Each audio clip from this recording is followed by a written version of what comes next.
Hola a todos, espero que estén muy bien. Antes de empezar con este vídeo, muchas gracias por esos ya 2000 suscriptores, que se les agradece muchísimo que a esas personas que al menos vieron un vídeo y decidieron confiar en este proyecto. Así que muchísimas gracias a todos ustedes y el día de hoy vamos a abarcar un tema súper importante. El día de hoy vamos a hablar sobre la planta que están viendo acá al frente, sobre los geranios. Vamos a aprender sobre cómo cultivarlo, qué sustrato necesita y cómo realizar un buen esqueje y cómo tener una planta siempre bonita y con flores. Pero antes de comenzar, te invito a pasarte por Huerteando se aprende y Crear y Sembrar, que son canales dedicados a la huerta, a la siembra, que te van a gustar. Los enlaces directos estarán en la cajita de descripciones. Ahora sí, comencemos.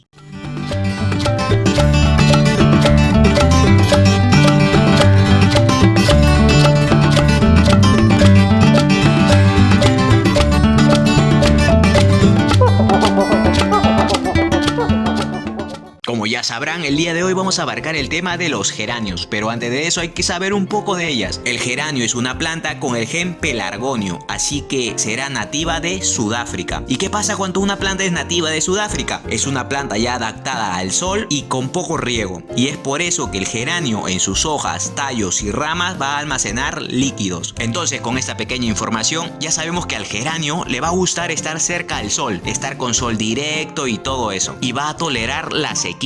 Pero sí le va a gustar que su tierra, sus hojitas estén siempre humedecidas. Ahora hablemos sobre un problema común que ocurre a cualquier persona. Cuando vamos a compramos el geranio, lo trasplantamos y se nos muere, ¿cierto? Y a veces sucede de que la planta en los puestitos, en el mercado, lo tienen a la sombra. Así la planta sea de sol, ellos lo tienen a la sombra ya que va a ser vendida. Y la planta se va a adaptar a ese ambiente. Entonces, una vez comprada, vamos a tener que readaptar al geranio o a cualquier tipo de planta que le guste el sol. Primero a semisombra y luego a sol directo. Nunca comprar una planta y trasplantarla directa al sol, porque se nos va a morir, ya que esta planta ya no está bien acostumbrada y hay que reacostumbrarla a ese ambiente. Por eso un consejo que yo siempre les voy a dar es que siempre vean en qué lugar está siendo vendida esa planta. Por ahí en ese puesto hay mucha sombra, así sea la planta de sol ya se adaptó a la sombra y nosotros vamos a tener que readaptarla. Ahora hablemos del sustrato. Como ya sabemos, el geranio le gusta mucho el sol y almacena líquidos en sus ramas, entonces no le va a gustar tanto el encharcamiento ni el exceso de riego. Entonces el sustrato tiene que ser un sustrato suelto, con un porcentaje 60% de compost, un 20% de humus de lombriz y el resto puede ser de arena. Como vemos, este sustrato es con el compost casero que hemos realizado en un anterior vídeo, que estará saliendo por aquí arriba. Esa vez realizamos una manera sencilla de hacer un compost casero en botella, así que yo te recomiendo que lo veas. Ahora hablemos un poco de los esquejes. Los esquejes tienen que ser de 10 a 15 centímetros y con un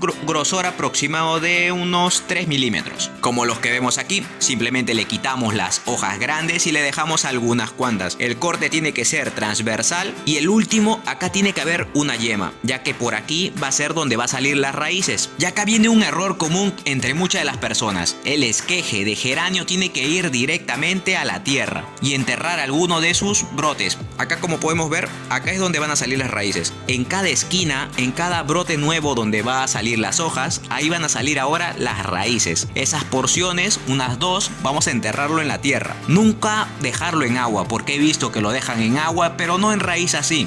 El geranio tiene otra forma de enraizar, necesita tierra, como el que vemos aquí. Este geranio ya tiene este esqueje, ya tiene unos 10 días y ya podemos apreciar que está difícil de retirar. Entonces eso quiere decir que ya tiene raíces. Acá a unos 20 días estará listo para trasplantar. Y acá viene un truco que te va a ayudar a que te enraíces súper fácil. Le vamos a añadir un enraizante casero a base de lenteja, que ya hicimos en un vídeo que estará saliendo también por aquí arriba. ¿Y cómo nos ayuda este enraizante? Es que las lentejas apenas germinan, botan muchas enzimas que ayudan al enraizamiento de esa planta. Entonces esas enzimas las vamos a licuar y ahí hay un vídeo bien explicado. Luego el riego de este esqueje tiene que ser dejando 3 días, como si fuera una planta normal. Pero eso sí, siempre hay que mantener a cualquier tipo de geranio, sea esqueje o la planta, su tierrita de acá encima siempre húmeda. Ahora hablemos de los abonos. Un abono común que todos conocemos es el humus de lombriz. También le podemos añadir gallinaza, estiércol de vaca. Y también hay un abono que ya seguro muchos conocen y es el granulado. Esta porción de una cuchara va a ser suficiente para toda esta maceta. Nunca te excedas. Y este abono lo vamos a pasar a 1 litro de agua. Y el abono, ya sea humus de lombriz o abono químico disuelto en 1 litro de agua, lo vamos a aplicar cada 3 meses y será más que suficiente.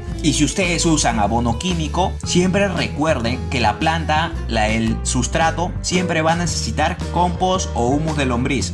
¿Y por qué? Es que el abono químico, los minerales, consumen demasiado la tierra, hacen que la tierra se consuma súper rápido. Entonces siempre vamos a tener que aplicar abono humus de lombriz aparte del abono químico. Y ya para terminar, hablemos sobre las plagas. Las plagas más comunes son las babosas, las orugas, la mosca blanca, la arañita roja. Pero hay insecticidas súper fáciles como elaborados con ajo, con vinagre, con bicarbonato, que ahí les estaré dejando unos videitos para que lo chequeen, que son muy buenos. Y listo, hasta aquí el video del día de hoy. No olvides suscribirte, que es completamente gratis, y a seguirme en Instagram, que es serblog con doble S al final. Si tienes alguna duda, puedes ponerlo acá en los comentarios aquí abajo, o ir al Facebook en serblog y Diario Verde, que yo siempre estaré dispuesto para ayudarte. Y ya como último consejo, siempre cultiven, aprendan y enseñen sus consejos. Si ustedes tienen algún tip, algún consejo extraordinario para aportar a los demás huerteros, no olvides compartirlo. Siempre enseña, es bueno hacer eso.